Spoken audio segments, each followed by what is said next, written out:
Good morning बच्चों। आज का हमारा टॉपिक है वातावरण।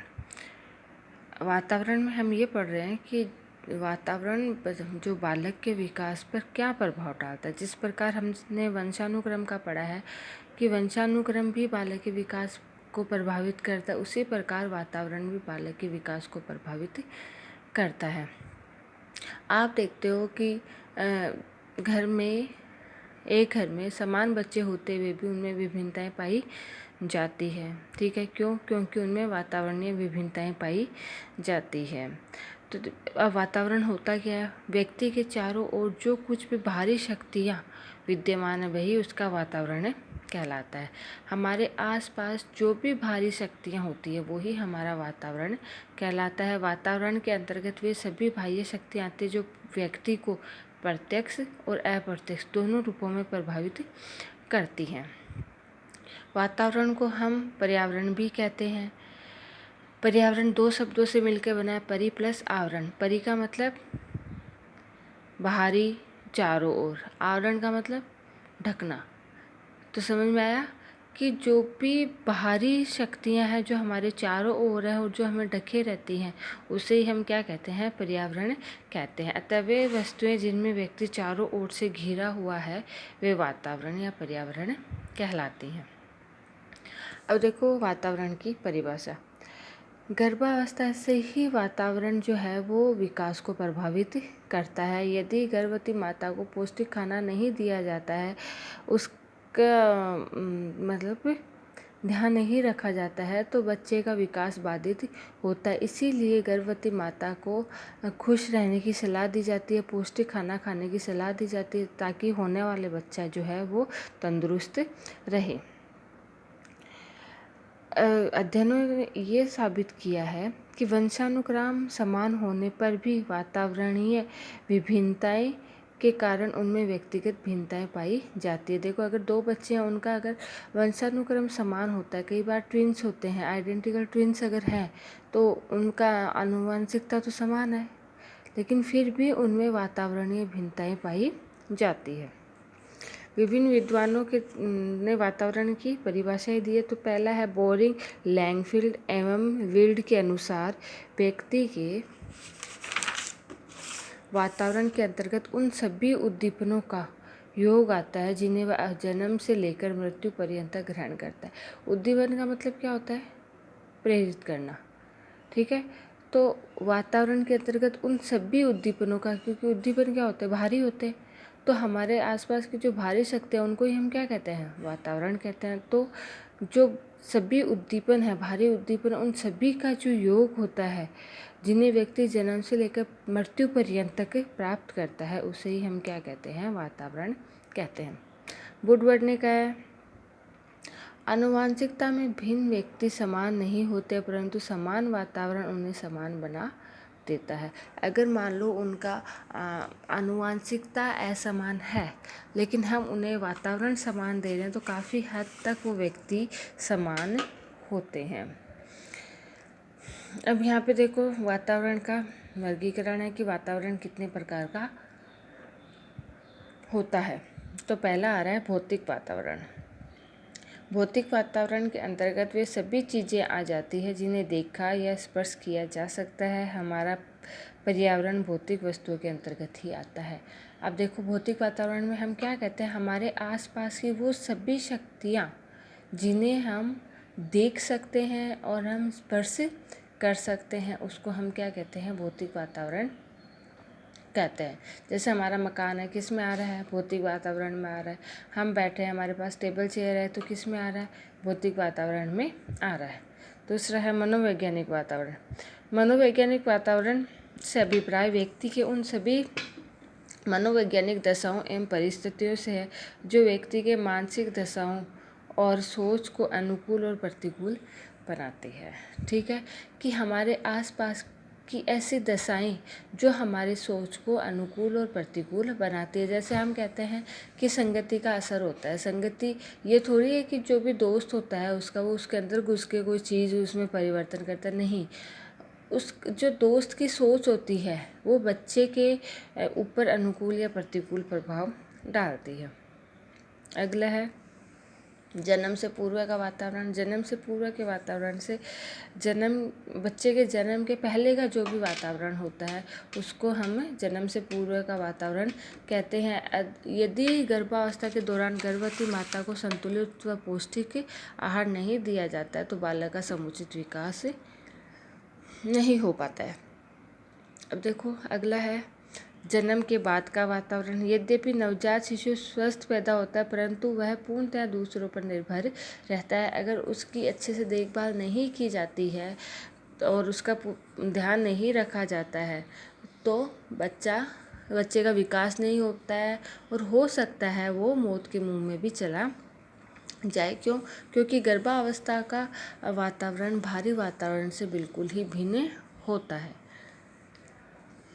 पारिवारिक वातावरण नवजात शिशु जब पैदा होता है तो आंखें खोलता है तो उसे सबसे पहले माता पिता एक परिवार के सदस्य ही उसे प्यार और से अपनी गोदी में लेकर अपने आंचल में छुपा लेते हैं और उसकी हर एक आवश्यकताओं की पूर्ति करते हैं। अतः परिवार भिन्न रूपों में बालक के विकास को प्रभावित करता है। तो पारिवारिक जो वातावरण है उसमें भी पहला पॉइंट आ रहा है परिवार का आंतरिक वातावरण।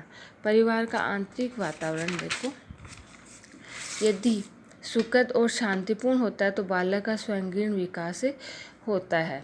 ऐसा बालक पढ़ लिख कर सुयोग्य नागरिक बनता है। अतः बालक के विकास में पारिवारिक आंतरिक वातावरण बहुत ही महत्वपूर्ण होता है।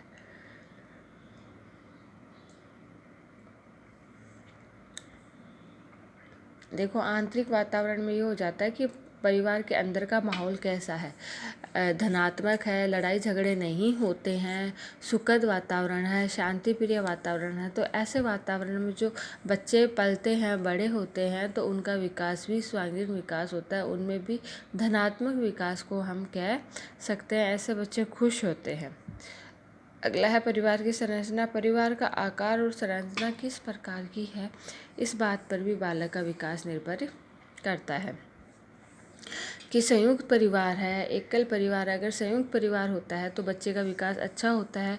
क्योंकि उसे बहुत सारे लोगों का सानिध्य प्राप्त होता है। अब आ रहा है परिवार की सामाजिक और आर्थिक दशा। परिवार की सामाजिक और आर्थिक दशा भी बालक के विकास में महत्वपूर्ण भूमिका निभाती है। निर्धन परिवारों में पले बड़े बालकों का सर्वांगीण विकास नहीं हो पाता है। लेकिन इसका दूसरा पहलू ये भी आवश्यकता से अधिक साधन संपन्नता भी बालक के विकास में बाधा उत्पन्न करती है। अतः अति निर्धनता एवं अति संपन्नता दोनों ही बालक के विकास पर प्रतिकूल प्रभाव डालते हैं। बालक अभिभावक संबंध इस बात पर निर्भर करता है कि माता पिता का व्यवहार बालकों के प्रति कैसा है। ठीक है, अगर माता पिता का व्यवहार बालकों के प्रति अच्छा है तो बच्चे का विकास होता है। कई बार क्या होता है, माता पिता जो होते हैं वो ओवर पॉजेसिव होते हैं, बहुत ज़्यादा रोक टोक वाले होते हैं, तो ऐसे में बच्चे का सर्वांगीण विकास नहीं हो पाता है। अगला है विद्यालय का वातावरण। बालक पूर्व बाल्यावस्था के बाद विद्यालय में जाना प्रारंभ कर देता है। तो विद्यालय में बालक, शिक्षक, विद्यालय का माहौल, उसके सगे साथी, उन सब का भी बच्चे के विकास में बहुत ज़्यादा प्रभाव पड़ता है। सांस्कृतिक वातावरण। बालक जिस संस्कृति में पलता है, बढ़ता है, वह संस्कृति उसके व्यक्तित्व विकास में सहायक होती है। सांस्कृतिक वातावरण की अमिट छाप बालक के व्यक्तित्व विकास पर पड़ती है। जैसे अगर हम जापान की बात करें तो जापान में ज़्यादातर लोग छोटे होते हैं, वो उनका वातावरण है। अगर हम USA वगैरह की बात करें तो वहाँ के लोग लंबे और गोरे होते हैं। क्योंकि वहाँ का एनवायरनमेंट, अगर USA का लोग अगर जापान में जाकर रहता है तो धीरे धीरे पीढ़ी दर पीढ़ी वहाँ उनकी हाइट कम होती जाती है। इस प्रकार जो संस्कृति है वो भी हमारे व्यक्तित्व विकास को बाधित करती है। अगला है सामाजिक वातावरण। बालक समाज में रहकर ही सामाजिक रीति रिवाज, दर्शनों, मूल्यों, लक्ष्यों को सीखता है और उन्हें अपने जीवन में अपनाता है। ये तो हो गए वातावरण के प्रकार। ठीक है, अब देखो कि कौन कौन से फैक्टर है, कौन कौन से कारक है जो वृद्धि और विकास को प्रभावित करते हैं, चाहे वो प्रत्यक्ष रूप से करें या अप्रत्यक्ष रूप से करें। तो इसमें देखो बहुत सारे पॉइंट है। तो हमारा पहला पॉइंट आ रहा है वंशानुक्रम। अभी जैसे लास्ट वीडियो में मैंने आपको बताया था, वंशानुक्रम जो बालक के विकास को किस प्रकार प्रभावित करता है। माता से अंडाणु, पुरुष से शुक्राणु आकर जब निषेचन क्रिया द्वारा मिलते हैं तो जायगोट का निर्माण करते हैं, और जायगोट जो होता है उसमें 23 गुणसूत्र माता के होते हैं और 23 गुणसूत्र पिता के होते हैं। उन गुणसूत्रों का संयोजन इस प्रकार से होता है कि वो 46 गुणसूत्र जो होते हैं वो 23 जोड़ों में समायोजित हो जाते हैं। कई बार क्या होता है कि वंशानुक्रम का प्रभाव बीमारियों में भी देखा गया है। कुछ बीमारियां पीढ़ी दर पीढ़ी स्वतः स्थानांतरित होती है, जैसे मधुमेह, उच्च रक्तचाप, हृदय रोग, दमा, गठिया आदि। दूसरा है वातावरण।